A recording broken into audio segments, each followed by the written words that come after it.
stay in your single file lines for me. Before we get on the wait, you guys, hold on for a second. Before we get on the numbers, I want you guys to get in the single file line, okay? Somebody get in the line for me, please. And what I'm going to do is, when I point to you, I just want you to come to the number I point to, okay? Okay. All right, guys. Come right here for me, buddy. All right, come right here for me, sweetheart. Yes, ma'am. All right, who's next? Come right here for me, sweetheart. Come right here for me, buddy. I said on 13 last time. You said on 13 last time? Well, let's change it up this time, okay? Yeah, I said on 9. I really want to sit on 7. Come here, 6 for me, sweetheart. 7 is red. Buddy, 7. buddy, come to 9 for me. 7's right over here. Come to 4 for me. Number 10. I know, buddy. And come to number 8 for me. Thank you, sir. Okay, guys. Oh, hey, Pepper. Before we get started, I want to remind you guys of a couple of classroom rules. Remember, there is no shouting out. And also, if you have a question, you're going to raise your hand, okay? So, we're going to be talking about a couple of things today, and we're going to be talking about nonfiction. So I'm going to let you guys watch this brief video, and then I'm going to ask you guys a couple of questions, okay? You guys like Brain Pop? Yeah, we love Brain Pop. Yeah, I think Brain Pop is pretty cool, so we're going to watch this video. Oh, it said Brain Pop is good.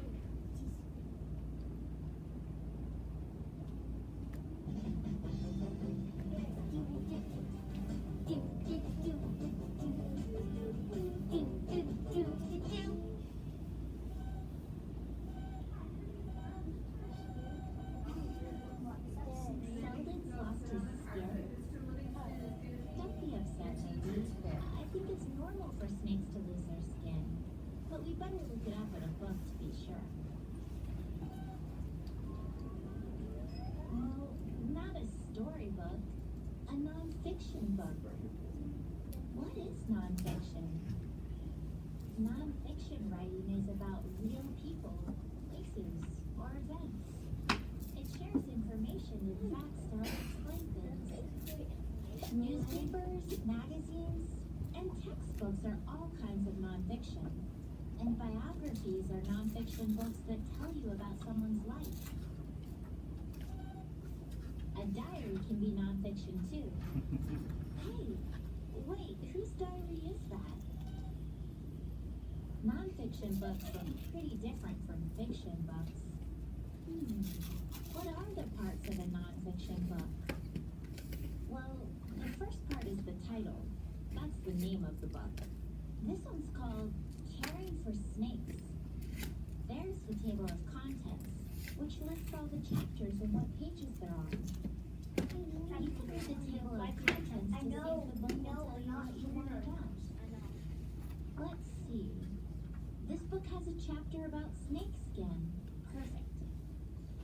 Some books have a glossary in the back. A glossary tells the definition of words that come up in the book. Well, kind of like a dictionary, except a lot smaller. Some books also have an index.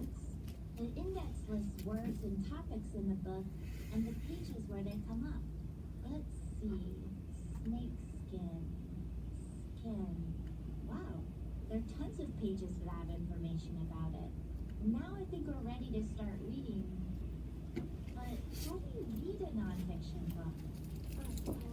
There's a lot of... Alright guys, so this video showed us a lot of cool things about nonfiction text. They showed us about the table of contents, the glossary, and the index. So before we jump into our book, who can tell me what the table of contents does? What about you, buddy, in the bag? It tells you about where certain stuff is. Absolutely, it tells you where you can find new information in the Also book. my name's David. Oh, thank you, David. And it tells you where the information in the book is. Okay, so who can tell me where the glossary is? What about you, sweetheart?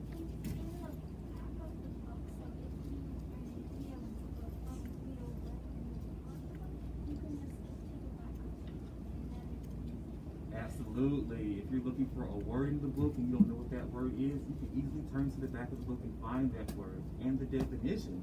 What about the index, you guys? What about you, sweetheart?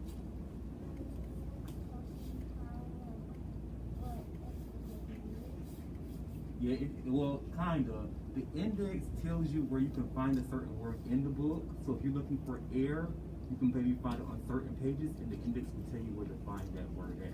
So now that we talked a little bit about those subjects, we're going to jump into our book, and it's called Disaster Zone Blizzards. Does anybody like snow?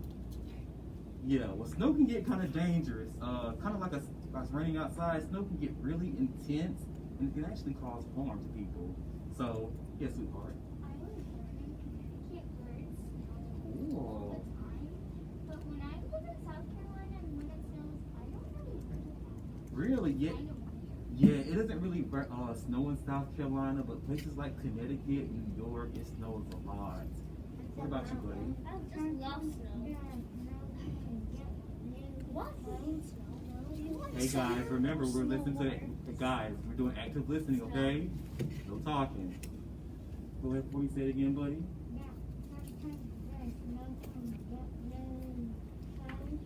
Right, it can get very cold and dangerous. So now we're going to jump into our book, and for once again, it's Disaster Zone by Carl Meister. We're going to hold our questions to the end, guys, okay? It's kind of like this rain. It's really dangerous. So this is the table of contents, right? Awesome. Chapter 1, It's a Blizzard. And this is called a heading, guys. And you know what a heading is, right? Yeah. What is a heading? It's the start of the book. Like the chapter is the very first chapter. It's what the chapter's called. Yeah. Yes, sir. It's what the chapter is called and where new information begins. Good, you guys. So chapter 1, It's a Blizzard. Imagine you're sitting in a classroom in Colorado and you look outside the window.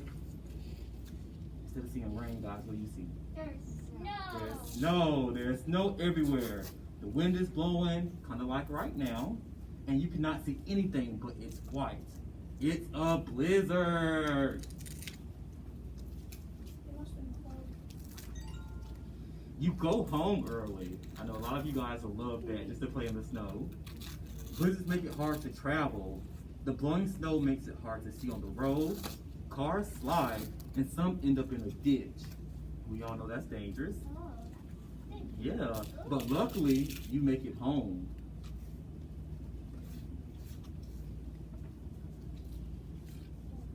When large amounts of snow fall, it's called a snowstorm.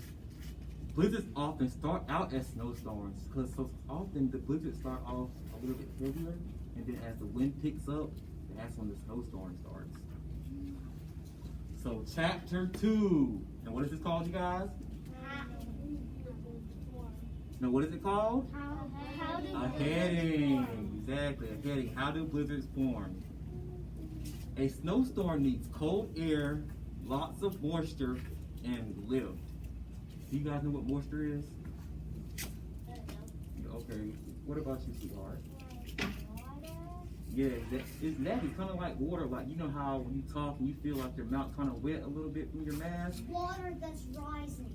Well, we're going to get to that in a second, buddy. But that's moisture. Now, lift is kind of like air that's rising. When hot and cold air meet each other, that's when you get that snow and all that rain and all that terrible liftiness.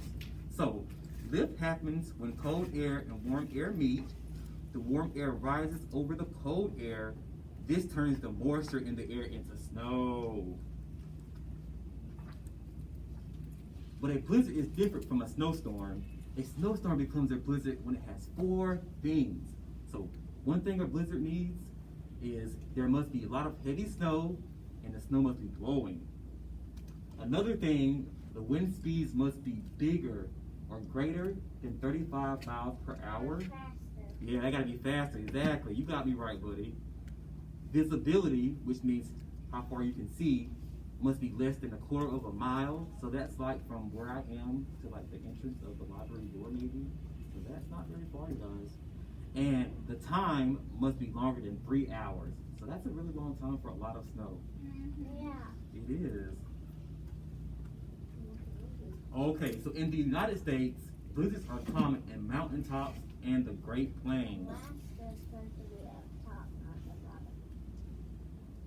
Blizzards also happen along the northeast coast and are near the Great Lakes.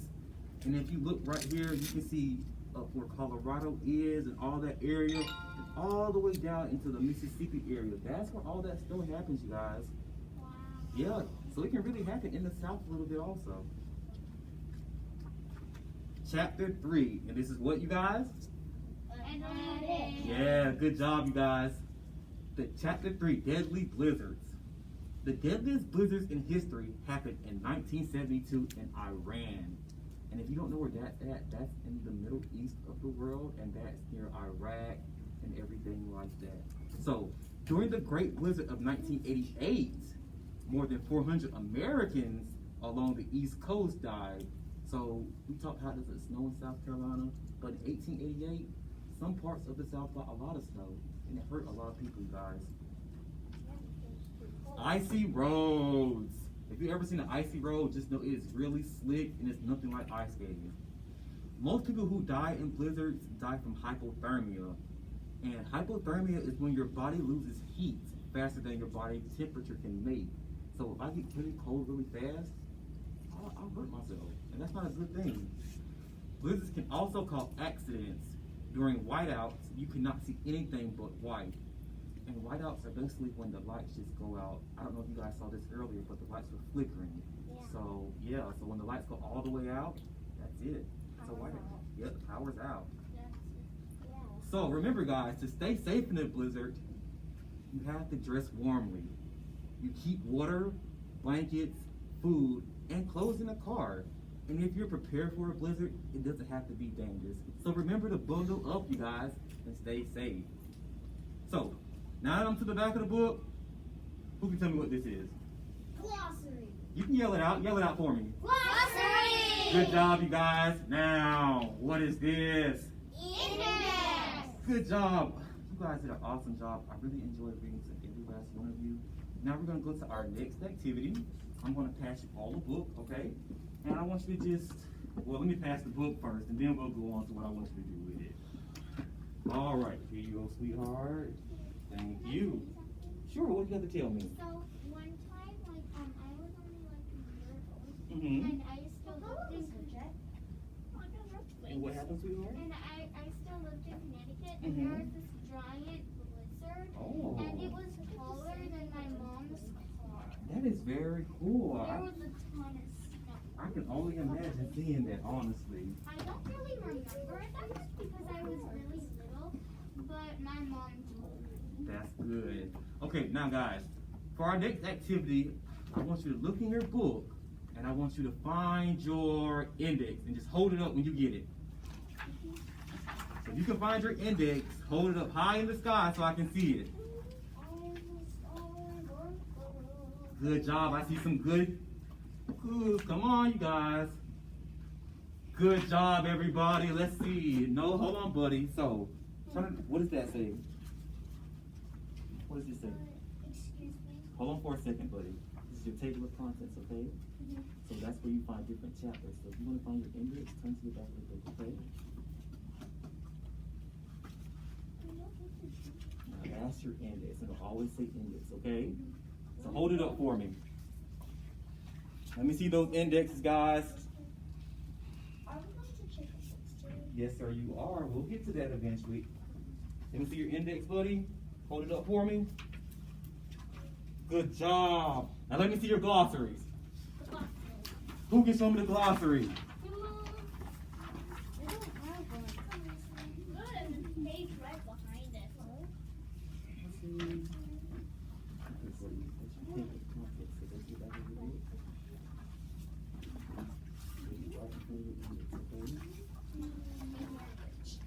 Good job.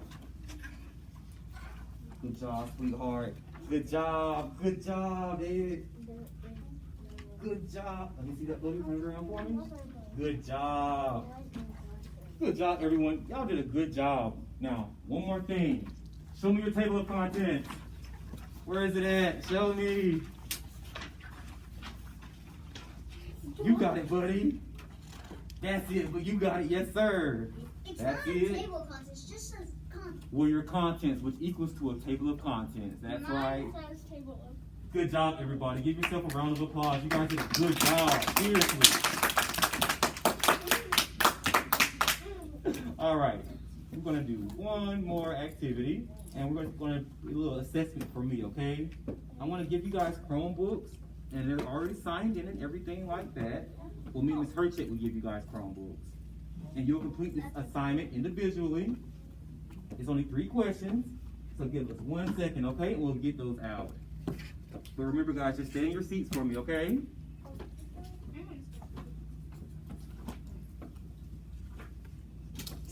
I want to do a It's a quiz.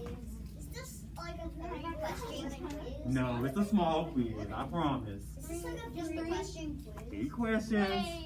It's like a quiz. Wait, where's questions? Yeah. Matter of fact, it's a magic quiz. Wait, this is It'll show me some information. Magic? Magic, yes, sir. You sure about that? You ever seen somebody pull a quarter from the back of your ear? That's magic, buddy.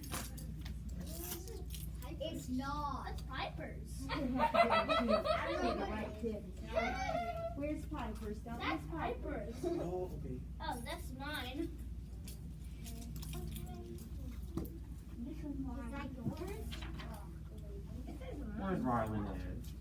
Right there. Right there. Here you go, buddy.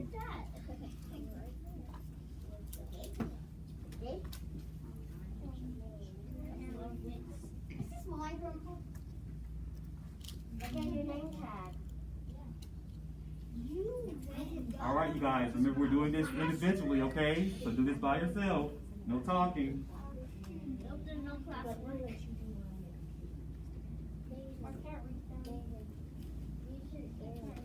You can't read that, buddy?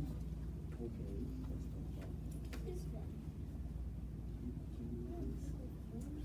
Alright guys, this is not for a grade, this is just for him, he wants to see what you learned from his lesson, okay? So read the questions and see if you can answer them. And when you guys finish the questions, you can just close your Chromebooks down, okay?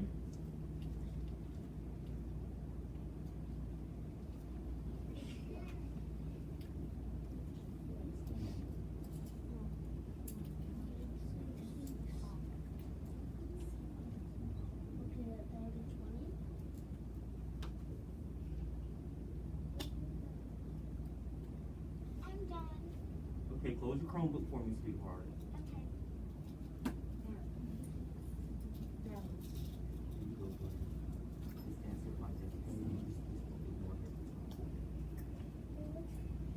And when you're done with your Chromebooks, I want you to go to Miss Versacco and she'll help you check out, okay?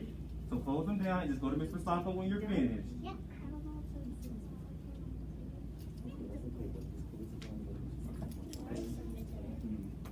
You finished, sweetheart? Can you hit submit? You hit submit for me. Good job. Now close your Chromebooks up and go to Miss Versacco for me. And she'll help you check out.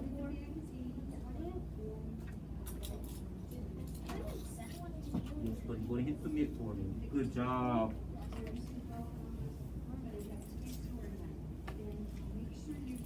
Good job, buddy. Yeah, when you're finished, close your books down. You can go to see Mr. Sacco to check out some books or get on Storyline, okay? So you're finished? Okay, you're fine, man. Okay, hit submit for me, buddy.